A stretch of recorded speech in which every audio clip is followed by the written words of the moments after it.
Hello and welcome to Extra Time with me, Gary James. And our guests are from the worlds of boxing, football and rugby. So welcome to former British and WBU boxing champion Wayne Elcock. Hi mate. Former footballer Dennis Bailey. Hi Dennis. Hi, and director of rugby at Bromsgrove School, Tony Windo. Tony, welcome to you too. Wayne, if we'd come to you first, let's talk boxing, but back a little bit before that, because you're also a footballer, weren't you? You were into football in the early age. Both, and what level did you get to at football? To be fair, pretty high. I had quite decent trials. I played for good sides, to be fair. I could have probably went one way or the other, but I think it was the lure of the boxing that really took me over. I've always been very competitive, I think it was, and the edge was that I was a striker. Score 3 goals, team still lose. I was catching up with Dennis. To be honest, I was gutted at that, to be honest. Yeah. And I think I remember seeing an article in the local paper. I think I'd got my school to a final. I think it was we played at Bodymoor Reef. To be fair, it was in the Villa Cup. Oh, right, yeah. On the way through, and I scored an hat-trick. And I think that the headline was something like, sort of Wayne Elcock scored 3 goals and what have you. And then it was all about the team. And I was boxing at the same kind of time. And I remember getting to the semi-finals of the ABAs. And Nazim Mohammed was in the same finals, and there's a few other big names on this same one. And all of a sudden, there was a big piece, and it was about me, and it was like Olympic hopeful reach semis, and I thought, I kind of like that. And the thing is about it was like the one who determines the result was me, and I kind of like that fight. Whereas on the football field, I give 150%, but we could still lose, and I hated that. I hated that side. So I thought if I do boxing, it'll sort of down to control it. Yeah, it's in my destiny. And Sugar Ray was one of your big massively. Sugar Ray was it was the era. I remember watching him with my dad and that, and the Hagler and the Hearns era. It was a massive era, and for me to then up being a middleweight down the line is a bit mad crazy really. But obviously, Leonard was a massive inspiration for me. And some of the titles that you held, and do you still hold any now? No, I'm retired now, obviously. But obviously, won the English, the British, the Commonwealth. And then obviously fought for the IBF world title and won the WBU world title as well. But yeah, no, I've still got the belts, and we show them to the kids that come to my boxing gym and what have you, which is good, and try to inspire them. Yeah. Before we talk about your gym, it come to you, Tony, as director of rugby at Bromsgrove School. Do they do boxing at Bromsgrove? It's something we'll use more or less in pre-season. You know, boxing training's a great cardiovascular way of doing things. So it's the sort of thing we'll try and encourage the boys to partake in. You know, we'll get shields out and they'll hit those, and there are similarities in the fact that we talk about when we're talking about tackling, getting your feet closer to somebody, so you lead with your lead foot and lead with that shoulder, similar to our box. You know better than I would. It crosses over into a lot of sports. That's some of the things that I'm doing there, really, to be fair, working alongside football teams and rugby teams and so on, and trying to use that again. Upper body strength's massive. In boxing, it's kind of an all-over workout. You find in football sometimes, Dennis, I don't know if you agree, a lot of it's, obviously your legs and so on. But obviously with the football, with the boxing, you're getting a little bit upper body strength. So you're getting yourself, you're buying your midfielder, your defender, your striker 5 more seconds on the ball, if you like. If he's nice and strong up top, he can hold himself up. So little things like that where I'm trying to cross it over. Obviously, my love of football, that's where it sort of comes from. We went down and trained the academy guys at the Blues not long ago, sort of bringing that across. Yeah, that's it. Did they do any boxing when you were playing, especially at Blues, when you were training? Did they bring anything in? Not so much at Blues, but I had a stint where we went down to a boxing. I mean, like controlled boxing, not. Well, we had both sides of it. But yeah, I can remember. I think it was Tony Pulis, now obviously West Brom manager. He took us down to the gym and we had a proper physical workout. I can remember all the players. It was the hardest they ever worked. So it made us appreciate how hard, boxers do train. And that was only for a small little stint. We heard that we trained the Burton Albion lot, and they all said exactly the same thing. Nothing new, Take me hat off to you. But again, it's a different thing, as I say, even when I was training for world title fights and so on, and I'd get the call out, and sometimes I play with you guys on the Legends side, and I run 90 minutes on a football field. As fit as I am, I still can hardly walk the day after. So again, it's different. Dynamics, different muscles that are being worked. So I can understand that on both sides. Do you still play any like charity football matches or? I still represent. Me and Dennis play for the Blues Legends sides, and we turn out for charities and stuff all over the country. And that's my. Yeah, because you two have been pals for quite a while, haven't you? Still competitive, by the way. On the pitch. On the pitch. And coming to your gym now, you've got the gym in and Box Clever is your company. based in Chelmsley Wood now, Yeah. Solihull. Yeah. How's that going? Have you got? And I know we had. Is it Brandon? Isn't it? Yeah, The unfortunately, young lad. Brandon. Since that, he went in. He got beat, unfortunately, in the national semi-finals. So not a bad thing in some respect. But yeah, he won it the year before. So this year, I say he got beat. You know, I'm going to say he got robbed, and I believe we did. To be fair, I'm being honest. I'm going to say it as it is. I believe he got robbed in the national semis. He's got a chance. He's fighting against the guy who won it. In a couple of months' time, so we can put that right. I've got another kid who's in the elites at the minute. He's in the Midlands final this Sunday coming. So yeah, in terms of we've been going 2 years and already had a national champion So and potentially 2 Midland finalists. Yeah. It's going really well, and we're getting more and more kids in off the street now. And being able to sort of inspire them, and these other guys that are winning national titles and stuff, it's just dragging more and more kids into the club. And also, boxing's had a bit of a resurgence, certainly in the Midlands over the last 2 years, really, isn't it? I mean, why do you think that is, Wayne? Is it? Because the talent's there. Unfortunately, I was there just after Rob McCracken. It was a barren run. I was the first, 12 years, I think, before we won a title down this part. Rob McCracken was the last one, and then I came along and won the British 12 years after. And then it was sort of like that barren patch, and then I was sort of like there on my own for a long time. And then you've had like the Don Broadhurst, Frankie Gavin, the Yaffai brothers, and they've all sort of coming through at the same time. It's been fortunate for them. I've just said to them at a press conference the other week, I just wish I was around at this period of time, because it does seem like that it's really starting to catch fire, and there's some great talent from the city. And what does the future hold? Because you've got the gym obviously now, and it's just to grow that and work more with schools. And I want plenty of national champions. I want to keep getting boxing out there. Obviously, Box Clever's what I do in the daytime, if you like, around schools and working with the police and with the council.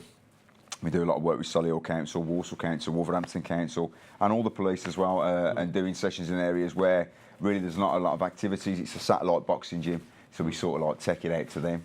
The kids love it, and it's all about my name wasn't the ABA club at the start. My name was I love boxing. I couldn't understand why Midlands boxing and Birmingham boxing was in such a poor state when you look at London and Sheffield and Manchester, where you keep going for champions forever. You start looking at Birmingham and the Midlands and so forth, and you start going, hang on, I can kind of name them on one hand. And I thought that was disgraceful, such a massive region, the biggest region in the country. And so that was the main starter for me really, and the main starter for Box Clever was like to get it out there. It wasn't about the ABA side. It was like literally, I get kids involved from any area that's Midlands based. We cover the whole of the Midlands, and basically, if I get you involved in a club line and take the kids down there, I think I've got a bit of potential to another local boxing club. It keeps the sport growing. Yeah. It gives them obviously a little bit of funding with subs and so on from these new kids that we found. And hopefully we find out some of these kids that sometimes might feel a bit daunting walking straight into a boxing gym. We're trying to take that edge away. Where you're just coming into our sessions a lot more relaxed. We're coming into your environment, and I think that was the difference. And I tried to change it around so it wasn't a spit and sword sort of gym that you're walking into. We're kind of going into your environment. So if it's an area where there's not a lot of activities, we sort of land there with this mobile gym.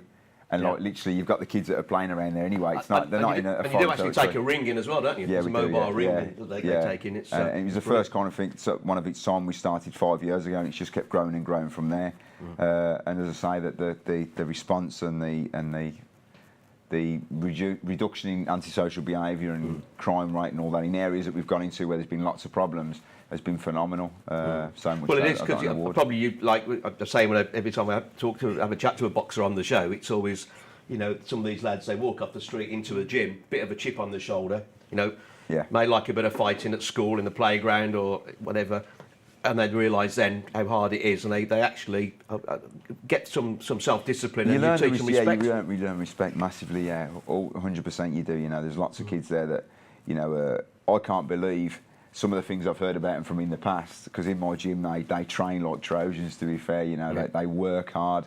They're lovely kids in general all round, but then some of the things that you hear from other sports that probably maybe football. I've spoke to some guys that go, I had him at football, he's a nightmare, isn't it? Like, you wouldn't believe it was the same kid, but self-discipline, self-respect, everything, it rolled into one. It's kind of one of them sports I'm going to champion. I think when we were talking earlier, I think it reminded me of the time when I was still playing, we used to go on military camps as a pre-season thing regularly, and they used to sort of chuck you in the ring with the egg guard on, the big mitts, and do milling. And I think it literally was just a way of getting yourself some self-control as well, because you get yourself in the middle of a rugby game, and you can obviously be in a situation where you don't want to be, but you've got to show that self-control.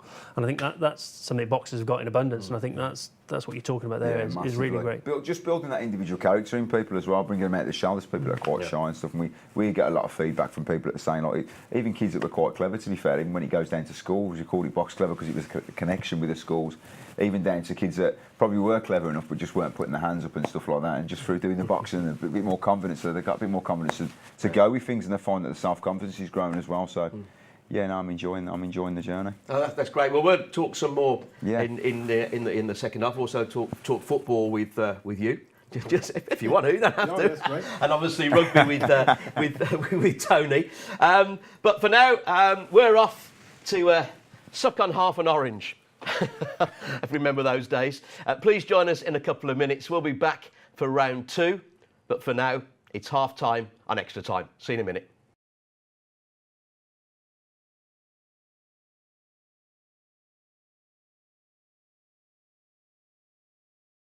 So welcome back. This is Extra Time with me, Gary James, and guests Tony Windo, Dennis Bailey and Wayne Elcock. Before the break, we were obviously talking boxing and you and the gym and what you do now, Wayne. And football-wise, we know we've said boxing gets involved with football as well. But young Dennis played for a number of teams, but more importantly for Ira, you played for the Blues. That's right. Had 2 good seasons at the Blues. Yeah, really enjoyed my time. Very passionate supporters, as you know. Yeah. And you can say it's still my sort of number 1 club because I'm obviously based back in the Midlands, and I still get to go down and see them a few times. Yeah. And I know you very now and again you're there as a former player on match days. That's correct. And have a chat to the fans. The fans still love you, don't they, down there? Yeah, they still recognise me, so that's good. It's always a positive, yeah. But yeah, I mean, I think Blues has always been a family club, and so most players, when they do go back, there's always a positive response, which is always good. Yeah. And what are you doing these days? I'm doing a bit of coaching. I'd actually coach for the under-15s in the community side. Yeah.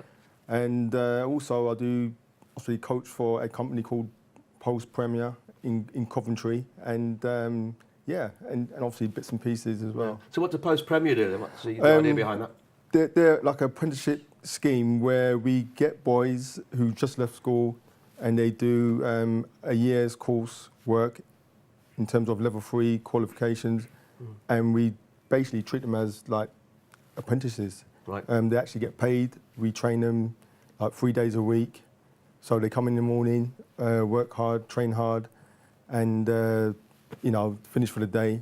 And then that's for 3 days a week. 1 day they're in the classroom, and that's for 4 or 5 hours. And they work hard.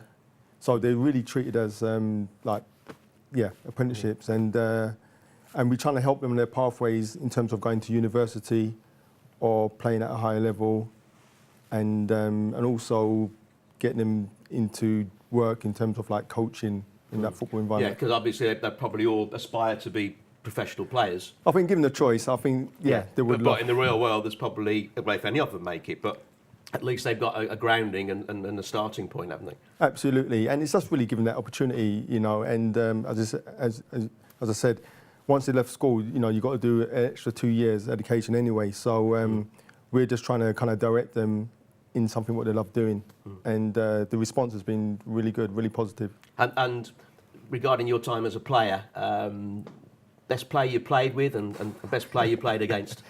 Right, best player I played with. I was fortunate to play, in the top division. Yeah. And there's a number of players I played with. Probably who comes to mention was Ian Wright, who before he went to Arsenal, he was at Crystal Palace, which was my first club. Yeah. And just watching him in training, I just thought this is probably one of the best finishers I've ever seen. And but the list can go on.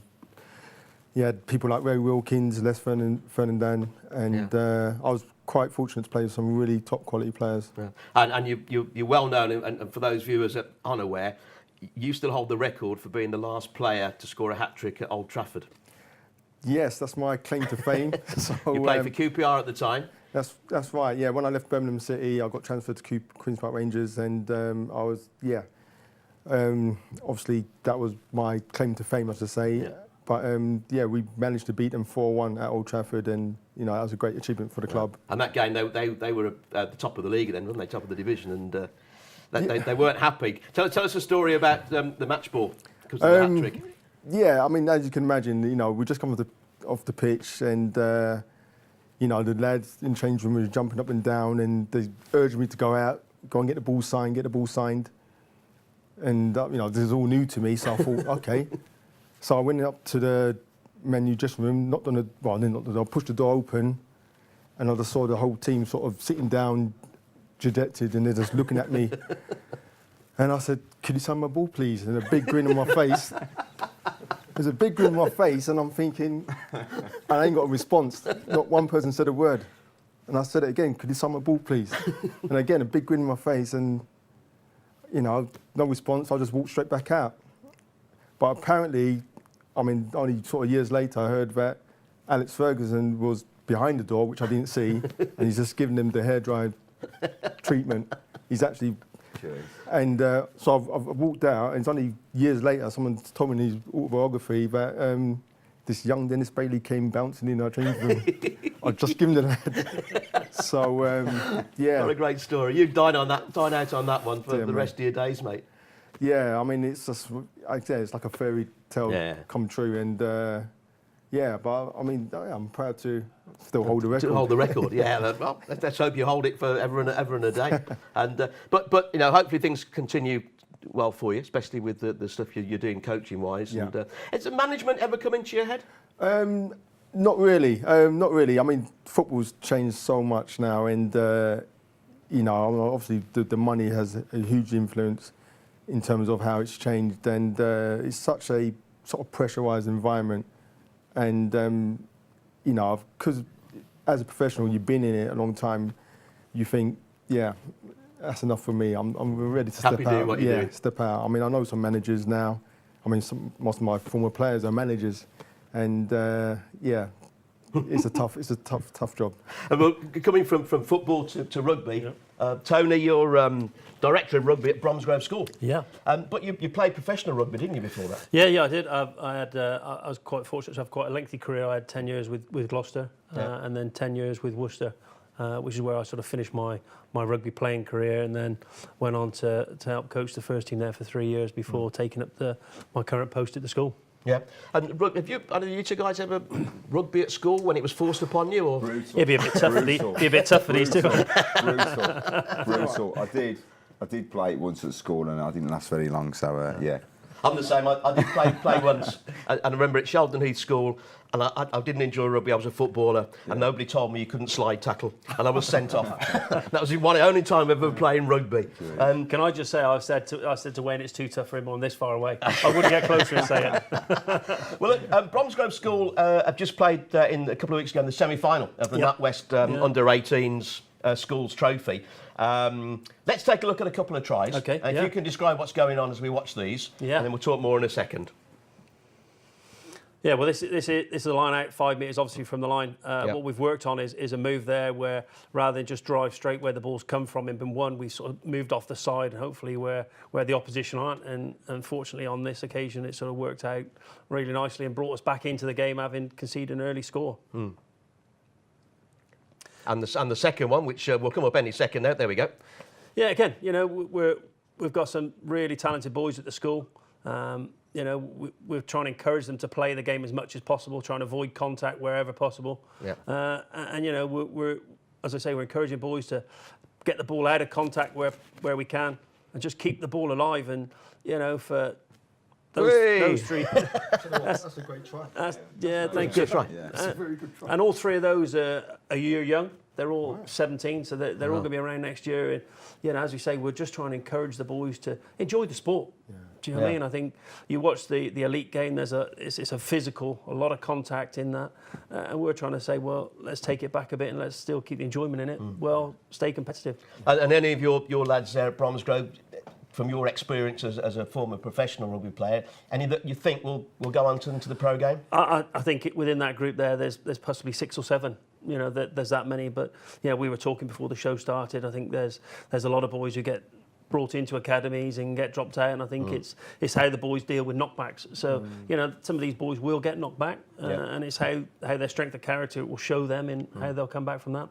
And generally, because Bromsgrove is an independent school, do you think that the quality of sport, like we've only seen a couple of the tries there, that you guys play and the other independent schools play, is it because of the facilities you have versus the state schools? Because obviously the state schools have sold off a lot of their training grounds and playing fields, and they don't have the facilities now. Yeah, you know, don't get me wrong. I think there's still a lot of state schools who are doing an awful lot of good, but you know, facilities are an issue for a lot of schools, and I think you know, rugby is one of those sports where you need a piece of grass to play on, and you know, if you haven't got that, it does become difficult. But you know, with guys like Wayne's initiative there and actually taking things to the boys, I think is a great initiative, and I think you know, hopefully there's schools who can bus boys to a piece of grass, and they can play the sport and encourage them and keep doing that. We've done a programme with Birmingham Exiles, Okay. Scum and Engage, which was boxing and rugby. Bit of both, which was good. That'd be good. Bringing them both to the front, it worked really well. To be fair, both sports bounced each other really well.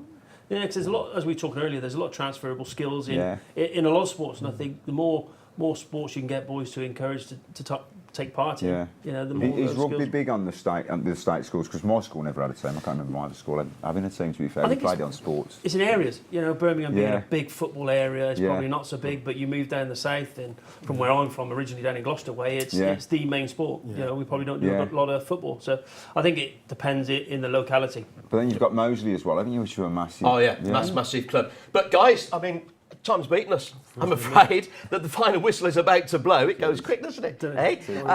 The Bromsgrove game is on Good Friday, 12 o'clock midday on Big Centre TV. Bye-bye.